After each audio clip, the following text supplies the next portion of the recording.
now entering the podcast studio of Curse Chronicles, episode The Poltergeist Curse.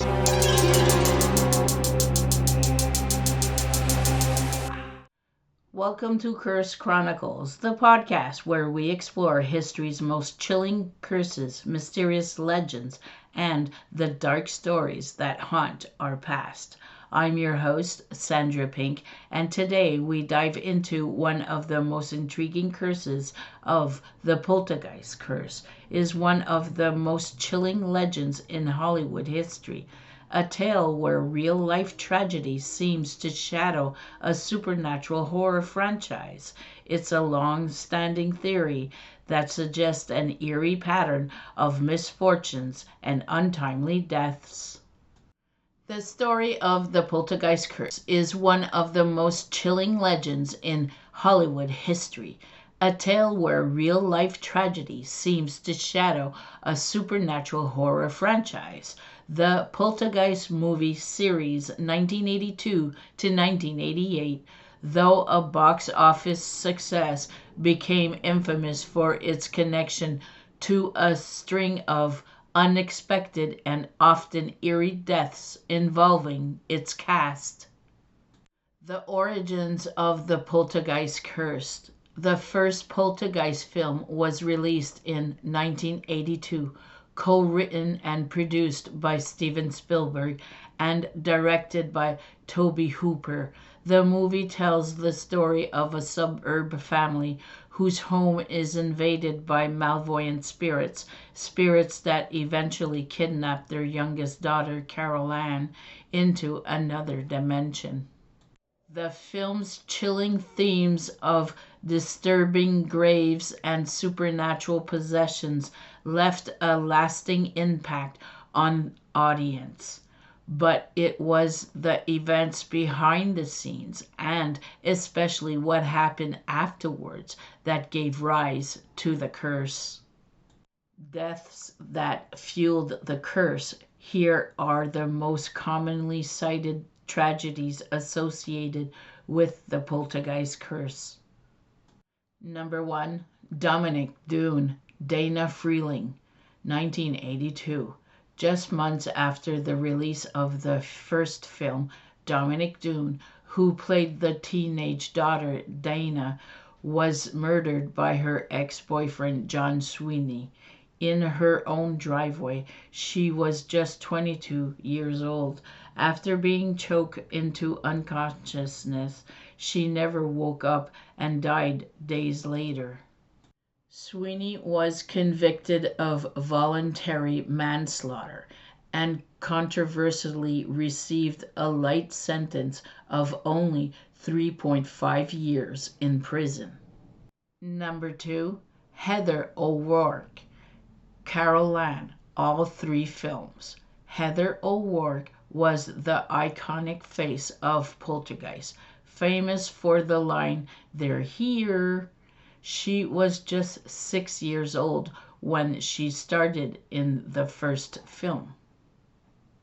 Tragically, while filming Poltergeist 3 in 1987, Heather began to suffer from health issues, misdiagnosed as Crohn's disease. In reality, she had a congenital intestinal abnormality that led to septic shock.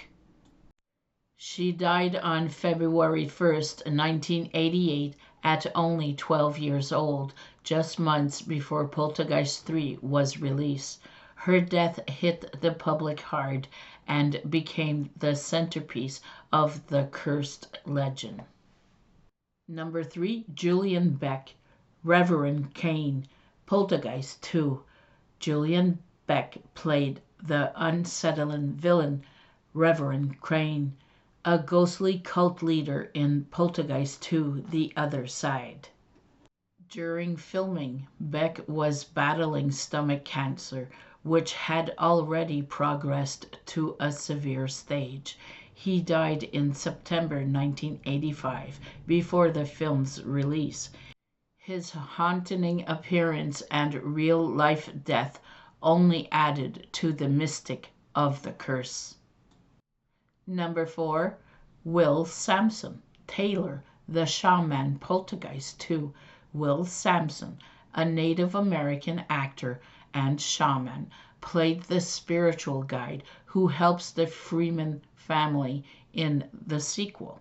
He died in June 1987 following complications from a heart-lung transplant, a high-risk procedure that ultimately proved fatal. Interestingly, Sampson had reportedly performed an exorcism on the Poltergeist 2 set, believing there was an evil presence that fueled more speculations that the production had truly disturbed something unnatural. Skeletons and real bones, a source of the curse. One of the most persistent rumors in that the original film used real human skeletons during the famous muddy swimming pool scene where Diane, Jo Beth Williams, is pulled under by corpse. In the 1980s, real skeletons were often used in Hollywood due to their availability and low cost compared to high-quality props. When this came to light, many fans believed that using real human remains may have invited spiritual consequences, becoming the spiritual trigger for the so-called curse. Coincidence or curse? Skeptics argue that these tragic deaths, while unsettling, aren't accurately unusual across such a large cast and crew over several years. But for fans and paranormal enthusiasts, the pattern of young, sudden, and violent deaths tied to the Poltergeist franchise feels too uncanny. Combined with the film's already dark subject matter and use of alleged real bones, it's no surprise the story of the Poltergeist curse has endured for decades. The legacy of the curse. The curse narrative continues to live on through numerous documentaries and horror shows, paranormal investigations into the sets, a 2015 remake of Poltergeist, which leaded into the eerie legacy but experienced no similar tragedies.